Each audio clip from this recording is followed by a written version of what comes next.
নানা কারণে গত প্রায় ১৮ বছরে বাংলাদেশ ছেড়ে বিদেশে পাড়ি জমিয়েছেন বিএনপির বিভিন্ন পর্যায়ের পদধারী ৫ শতাধিক নেতা। তাদের মধ্যে নীতি নির্ধারণী পর্যায়ের বয়োজ্যেষ্ঠ কয়েকজন যেমন রয়েছেন, তেমনি আছেন দল ও অঙ্গ সংগঠনের সম্ভাবনাময় তরুণরা। এই তালিকায় থাকা নেতাদের কেউ কেউ ইতোমধ্যে সাজাপ্রাপ্ত হয়েছেন, অনেকের নামে জারি হয়েছে গ্রেপ্তারি পরোয়ানা। ফলে বিদেশে থাকা নেতাদের কেউ দেশে ফিরলে নিশ্চিতভাবেই কারাগার হবে তাদের ঠিকানা। এ কারণে বেশিরভাগ নেতাই আপাতত দেশে ফেরার চিন্তা করছেন না বলে জানা গেছে।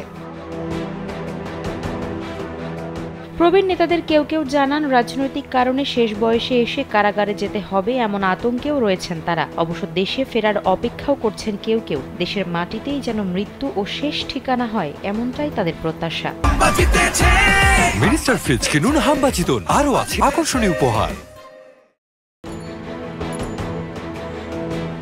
বিএনপির কেন্দ্রীয় দপ্তরে যোগাযোগ করে বিদেশে বসবাসরত নেতাকর্মীদের সঠিক পরিসংখ্যান পাওয়া যায়নি। তবে বিএনপি এবং অঙ্গ ও সহযোগী সংগঠনের পদধারী নেতার সংখ্যা ৫০০-র বেশি হবে বলে সংশ্লিষ্টদের ধারণা। আর বিদেশে চলে যাওয়া কর্মী সমর্থকদের সঠিক সংখ্যা নিরূপণ করা কঠিন।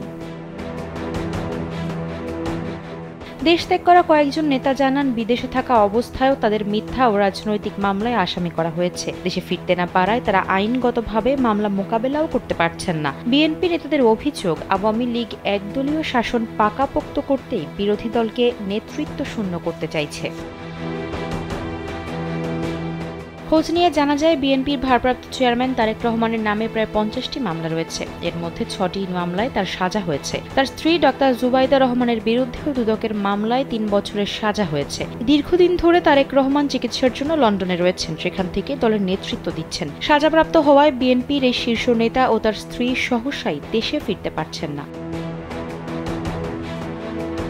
স্থায়ী কমিটির সদস্য ইকবাল হাসান মাহমুদ টুকু প্রায় ১ বছরের বেশি সময় ধরে বিদেশে রয়েছেন। তার বিরুদ্ধেও ৯টি মামলা রয়েছে। তার মধ্যে একটি মামলায় ৯ বছরের সাজা হয়েছে। স্থায়ী কমিটির আরেক সদস্য সালাউদ্দিন আহমেদ প্রায় ৯ বছর ধরে ভারতের মেঘালয় রাজ্যের রাজধানী শিলংয়ে অবস্থান করছেন। জানা গেছে, বিদেশে অবস্থান করলেও ভার্চুয়াল মাধ্যমে স্থায়ী কমিটি সহ বিভিন্ন ফোরামের বৈঠকে অংশ নিচ্ছেন এই দুই নেতা। দলীয় সিদ্ধান্তেও রাখছেন গুরুত্বপূর্ণ ভূমিকা।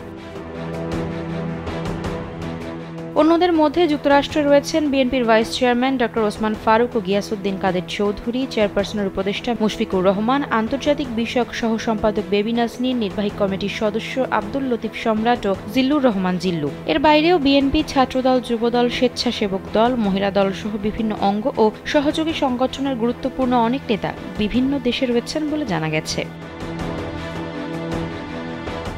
আফসারা নাজ, কালবেলা।